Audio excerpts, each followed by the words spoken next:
Amigos, nuestro tema de hoy se llama Filosofía de la Composición.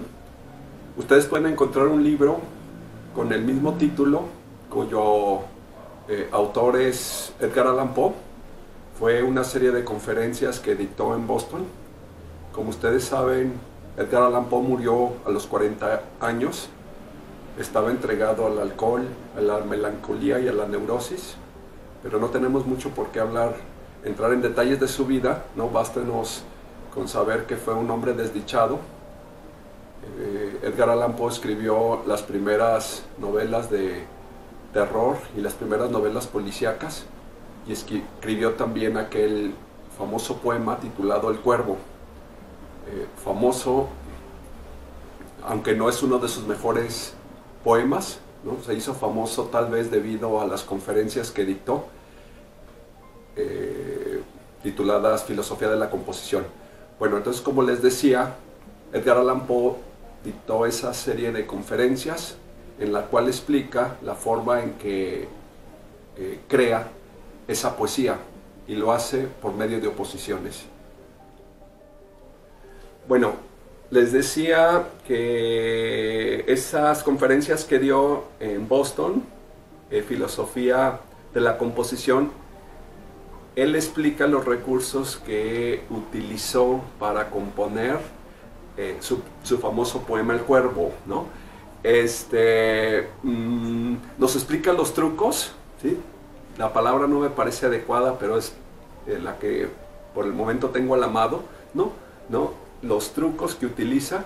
Bueno, entonces, antes de pasar al análisis del poema, ¿no? Se los explico rápidamente, ¿no? Me gustaría que fueran directamente al texto, pero yo les hago un resumen. Bueno, habla sobre un joven que ha perdido a su amada. Su amada se llamaba Leonor, ¿no? Él se encuentra devastado dentro de una biblioteca, ¿no? Cuando escucha en la ventana el aletear y el picotear de un pájaro. Afuera está haciendo una tormenta, ¿no? Abre la ventana y entra ese pájaro, que es un cuervo, se posa sobre un busto de Atenea, y este joven que está triste le pregunta cómo se llama. El cuervo le responde Nevermore, ¿no? Le hace otras preguntas, él responde Nevermore, Nevermore, es la única palabra que sabe decir, ¿no? Entonces, de una manera masoquista, el joven le pregunta si volverá a ver a su amada, ¿no? Le dice: tú, ya seas ave o seas demonio, dime si volveré a ver a la niña que los ángeles llamaban Leonor, ¿no? Y el cuervo le responde Nevermore, ¿no? Y así profundiza su dolor a través de preguntas que de antemano ya sabe la respuesta, Nevermore, ¿no? Cuando le dice por fin al cuervo, le dice saca tus garras de esta habitación y tu pico de mi corazón, ¿no? Una manera de decirle que se vaya, y entonces el cuervo le dice Nevermore, y con esto abre, ¿no? Una posibilidad a que el lector entienda que el cuervo permanecerá siempre con este joven, ¿sí? Que ese cuervo se convierte en un símbolo de la desdicha, ¿sí? Y que permanecerá con él, que el joven nunca superará, ¿no? Entonces queda condenado a la tristeza, queda condenado a la desdicha. Bueno, esta poesía, así con escasas palabras, es lo que podemos resumir, ¿no? Lo importante es lo que está detrás, como les decía, los recursos que utiliza Poe para llegar al poema. Ahora bien, el recurso es muy fácil de entender, es que toma un elemento y ese elemento le pide otro elemento, ¿sí? Y le da ese otro elemento. Ese nuevo elemento le pide a su vez otro elemento, y así se va desarrollando la obra. Esto es aplicable tanto para la poesía, para la literatura, igual que para la pintura. Es decir, el artista no saca la obra de su cabeza o de su interior, ¿no? Sino que el artista escucha continuamente a la obra. Es decir, a la hora de ponerme frente al bastidor, pongo un elemento, y ese elemento me pide a la vez otro elemento, me pide su opuesto, ¿sí? Le doy su opuesto y ese opuesto me pide a la vez su opuesto. Y así se va desarrollando la obra, no de mi interior, sino de la necesidad intrínseca de los elementos que voy poniendo en la obra. ¿Sí? En la obra. ¿Sí? Para que quede un poquito mejor explicado lo que quiero decir, ¿no? Comienza Poe diciendo que él busca dos vocales que se puedan oponer una a la otra, ¿no? Y de las 5 vocales encuentra que las que tienen una mejor oposición son la E y la O. Y a la vez busca dos palabras inglesas, ¿no? Que contengan estas dos vocales, ¿no? Y que a la vez tengan un significado. Y encuentra las palabras never more, nunca más, que suenan bien, ¿sí? Ahora bien, nevermore lo tiene que hacer, le pide otra palabra con la que lo rime, nevermore, y entonces encuentra que esa palabra puede ser Leonor, ¿no?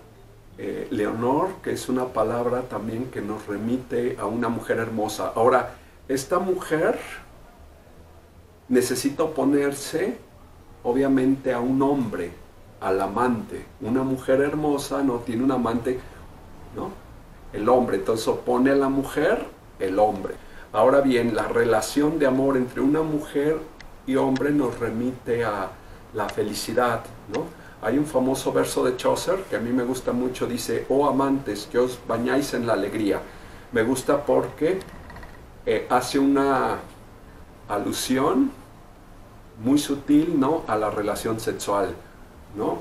El baño hace alusión a la desnudez, que os bañáis en la alegría, a la alegría del acto sexual. Bueno, entonces el amor entre los amantes, ¿no?, va unido a la concepción de felicidad.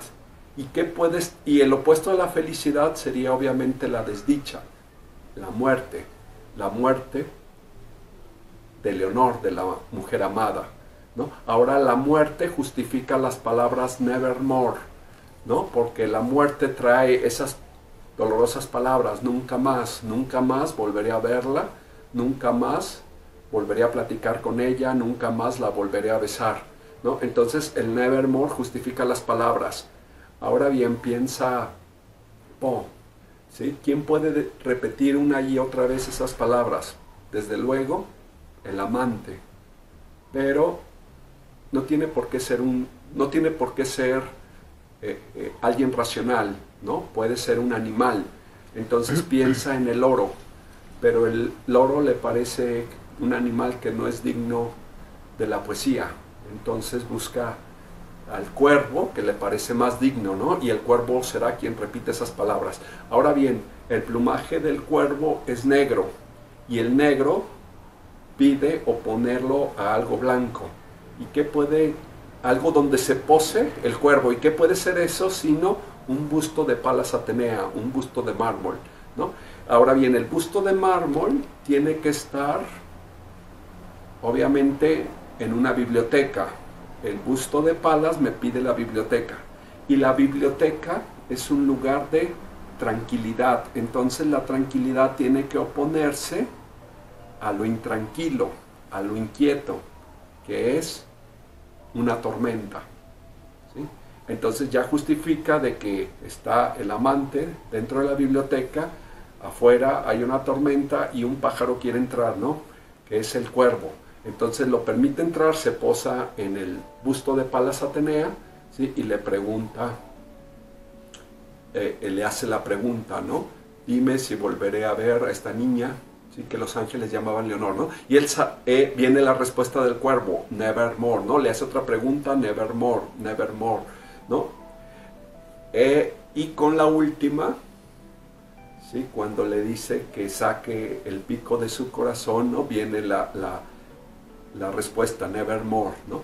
Entonces lleva a esta respuesta más allá, ¿no?, a una interpretación más profunda, ¿no? El nevermore, el hecho de que el cuervo no se quiera ir, ¿no?, entendemos que es un símbolo de la desdicha. Por tanto, lo que había comenzado como ser una memoria tormentosa, una memoria triste, se convierte en una condena futura, donde el poeta no volverá el amante no volverá a experimentar la felicidad.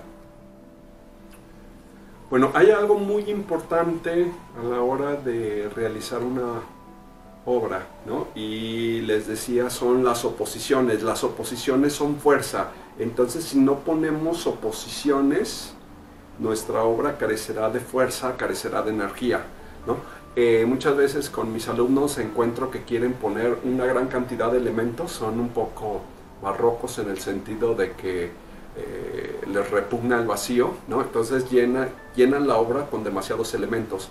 Y mi consejo en general es que no pongan tantos elementos, sino pongan unos pocos elementos, pero estos deben estar en oposición, creando una tensión muy fuerte, ¿no? Si nosotros tenemos 7 elementos, es difícil generar una tensión fuerte, pero si solamente ponemos 2 o 3 elementos, ¿sí? La tensión será mayor y la obra funcionará mayor, producirá más energía, ¿no? Entonces, ese es el concepto, ¿sí? Pongo un elemento y de su necesidad intrínseca surge otro elemento, y ese nuevo elemento, ¿sí? De su misma necesidad brota otro elemento, ¿no? Así,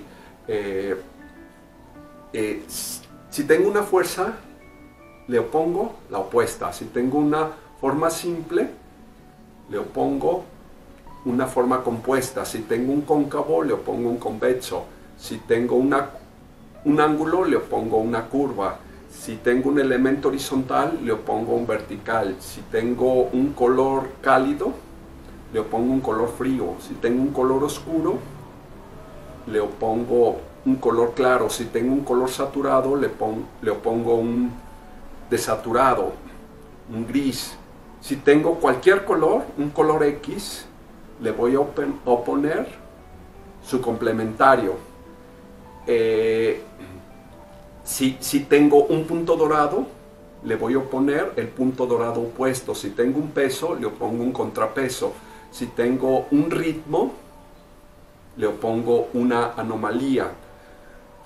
Si tengo un elemento grande, le opongo un elemento pequeño, y así sucesivamente, ¿no? He mencionado solamente algunos elementos compositivos, no hay para qué agotarlos todos, ¿no? Lo que importa es que se conciba de que tengo que manejar siempre las oposiciones. Bueno, para no andarnos entre abstracciones, demos algunos ejemplos concretos. Tenemos estas dos imágenes que son muy parecidas, aunque dudo que sean del mismo autor, ¿no? Como vemos, en la primera de ellas, en la de la izquierda, ¿sí? No me parece tan afortunado, ¿no? La oposición que hace entre azul y negro, no tienen mucha tensión entre ellos, ¿sí? En cambio me parece mucho más afortunado la imagen de la derecha, tiene mucho mayor energía, mayor tensión, ¿no? Y esto lo entendemos porque el negro es un color muy energético, es el más energético de los colores acromáticos, y lo pone al rojo, que es el más energético de los colores cromáticos, ¿sí? Por tanto, los dos son muy energéticos y logran una muy buena tensión. Tenemos ahora esta fotografía, ¿no? Nos impacta desde luego por la fuerza que transmite, ¿no? Desde luego la oposición principal son entre los colores fríos y cálidos, es decir, entre el azul y el rojo, ¿no? La cabellera de ella, ¿no? Muy energética, ¿sí? Con el azul, que es energético, pero tiene una energía negativa, mientras que el rojo tiene una energía positiva, ¿no? Hay colores con energía positiva, como son el rojo, el amarillo, el naranja, ¿no? Colores con energía negativa, como es el azul, el violeta, ¿no? Y colores neutros o de baja energía, como es el verde, por ejemplo, ¿no? Entonces, bueno, aprendamos a distinguirlos. El blanco tiene energía negativa, el negro tiene energía positiva, ¿sí? Y el gris es neutro. Bueno, entonces, continúo, ¿sí? Eso es lo que hace funcionar también esta imagen. Aquí tenemos una tensión doble, ¿sí? La tensión entre el blanco del fondo y el negro del cabello de la chica. Esa sería una gran oposición, un gran contraste que existe, pero hay otro también muy interesante. Y como notamos, la imagen está desplazada sobre todo a la izquierda, de modo que tenemos un espacio negativo muy poderoso. Entonces tenemos un espacio positivo pequeño y un espacio negativo grande, que también es una oposición muy interesante. Y la imagen funciona muy bien. La artista se llama Calireso.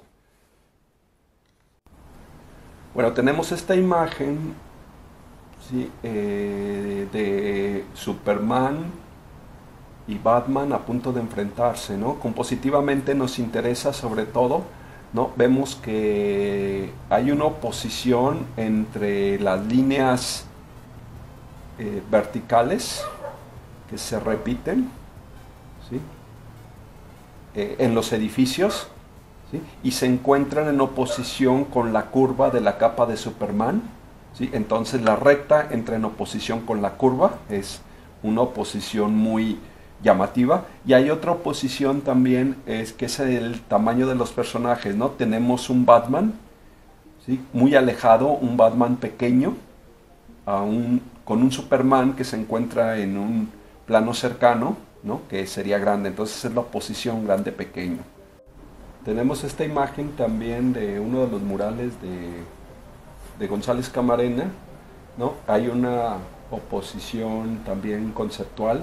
Tenemos a la mujer, ¿no?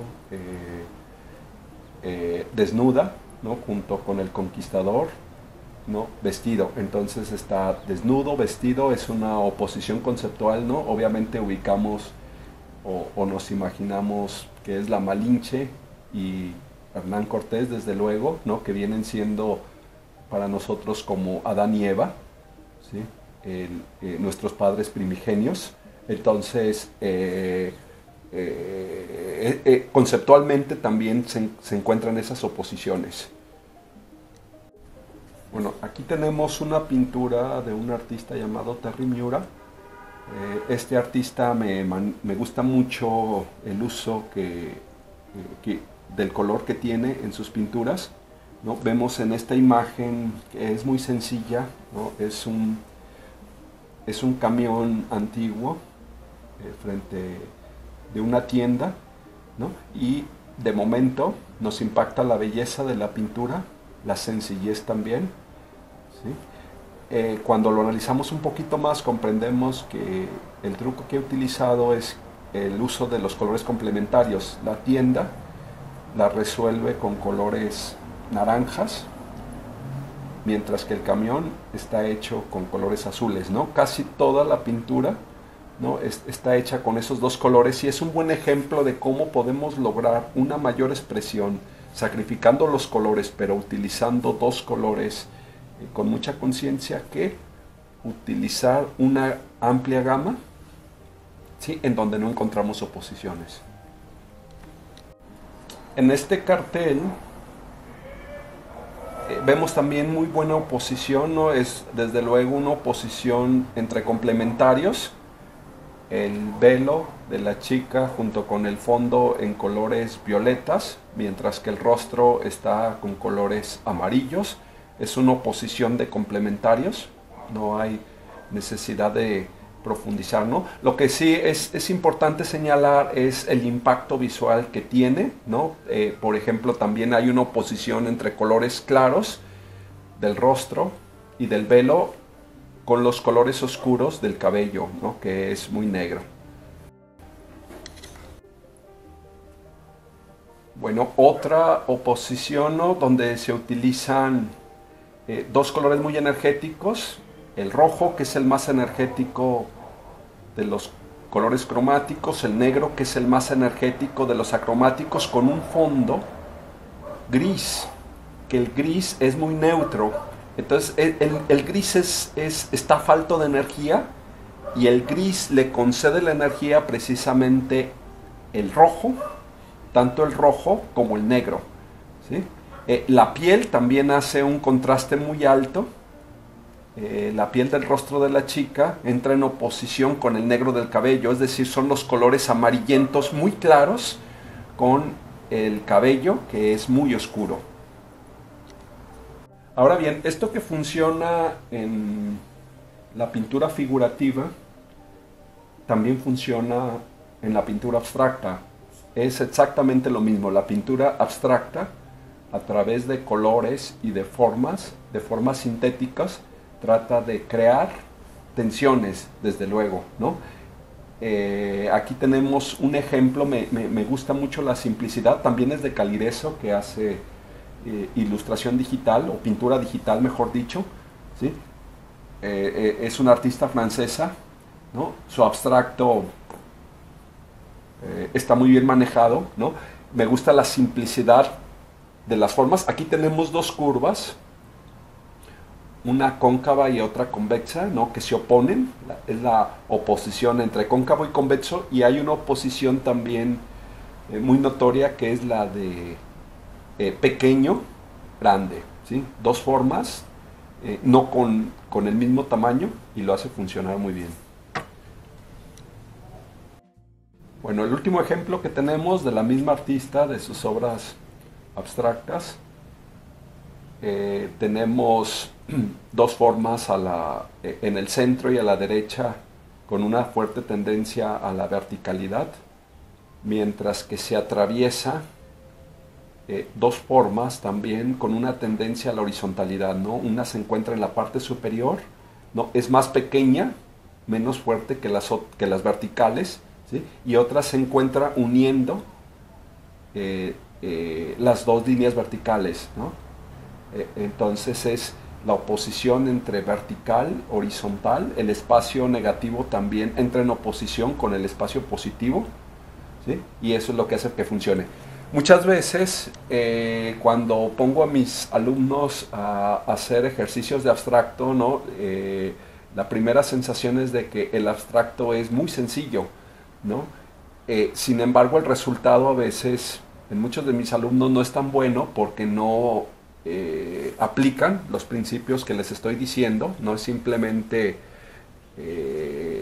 dar pinceladas con libertad, sino consiste en entender las fuerzas que estoy produciendo con cada una de las pinceladas. Bueno, hay algo que la cultura occidental olvidó, ¿no?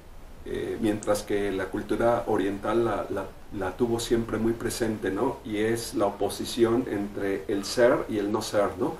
La cultura occidental se fundamentó sobre todo, ¿no? En el principio del ser, ¿no? Que descubierto por los presocráticos, ¿no?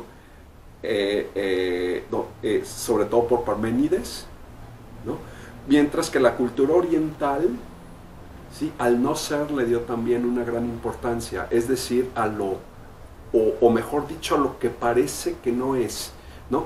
Y lo puso, y de ahí ellos tienen una concepción del universo mucho más dualista, que no tiene necesariamente por qué ser la oposición bueno y malo, ¿no? Pero su concepción del universo es mucho más dualista que la nuestra. Bueno, yo aconsejaría profundizar en esa filosofía también, porque nos dará muchas posibilidades creativas, ¿sí? Si entendemos que un elemento, ¿sí? Necesita a su contrario, ¿sí? Y se van generando las oposiciones. Bueno, pues eso es todo. Muchas gracias por su atención.